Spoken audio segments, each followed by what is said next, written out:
Tropa, ito yung aking plating ng aking roasted vegetable. Yan, maraming salamat sa inyo lahat mga katropa.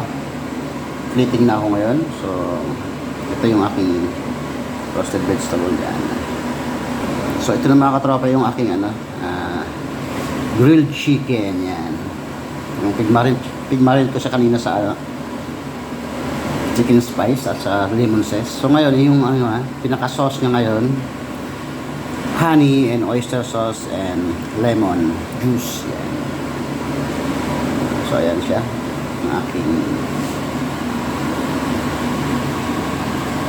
grilled chicken at sa ilalim niya ng roasted vegetable. Yan, kita naman siguro kung ano yung doon,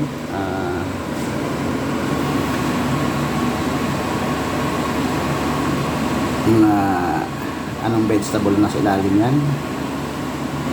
So maraming salamat sa inyo mga katropa. Ayan, itong aking paunang plating. Yan. So bye bye muna mga katropa.